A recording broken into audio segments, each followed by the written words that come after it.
তাদের সিদ্ধান্ত হলো হযরত আবু উবাইদা বদরের প্রান্তরে যেভাবে তলোয়ারকে উঠায়, এই তলোয়ারের সামনে যদি আমাদের কোন নেতা পড়ে মুহূর্তের মধ্যে ধ্বংস হয়ে যাবে।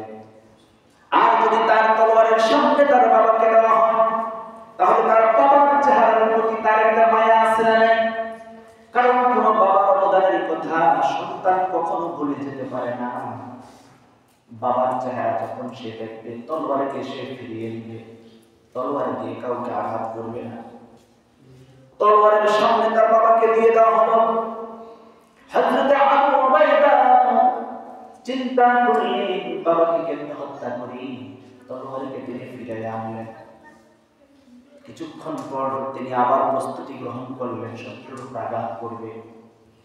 দ্বিতীয়বার যখন হযরত আবু উবাইদা তলোয়ারকে ধরলেন, তলোয়ারকে উঠিয়ে ফেললেন, এমন সময় কাফেররা আবার তার বাবাকে তলোয়ারের সামনে দাঁড় করিয়ে দিলেন।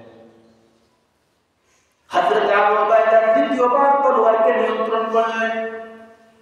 দ্বিতীয়বার হযরত আবু উবাইদা তলোয়ার নিয়ন্ত্রণ করে এবার মনে মনে ভাবতে শুরু করলেন, একদিকে ইসলাম, আরেকদিকে বাতিল শক্তি। বাতিল শক্তিদের মোকাবেলা করতে গিয়ে যদি বাবার প্রতি স্বজন প্রীতি দেখাই, আর বাবার প্রতি স্বজন প্রীতি, বাবার প্রতি দয়া মায়া দেখাতে গিয়ে যদি আজ এই বদরের প্রান্তরে মুসলমানরা পরাজিত হয়, আর কিয়ামতের দিন লক্ষ লক্ষ কোটি কোটি মানুষের সামনে আমাদের মালিক আল্লাহ যদি আমাকে প্রশ্ন করে, তোমার বাবার প্রতি দয়া দেখাতে গিয়ে তুমি আমার ধর্মকে নিচু করে ফেলেছো,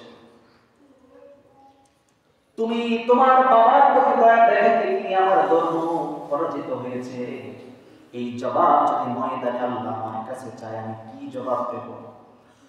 তৃতীয়বার হযরত আবু উবাইদার সিদ্ধান্ত হলো, তৃতীয়বার যদি বাবাকে দেওয়া হয়, স্বজন প্রীতি চলবে না, দয়া মায়া চলবে না, ইসলামী আদর্শের বিরুদ্ধে যদি বাবা থাকে, বাবাকেও দুনিয়া থেকে বিদায় করে দেব। সুবহানাল্লাহ।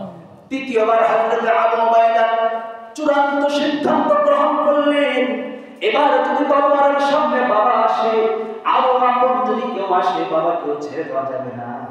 তৃতীয়বার তিনি তলোয়ারকে উঁচু করে ধরলেন। কাফেররা সাথে সাথে তার বাবাকে সামনে এনে দেওয়া হলো।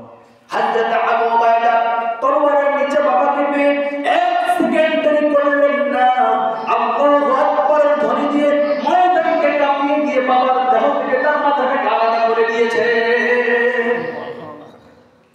বদরের প্রান্তরে হযরত আবু উবাইদা প্রমাণ করে দিলেন, ইসলামী আদর্শের মোকাবেলায় আপন বাবাকেও ছেড়ে দেওয়া যাবে না।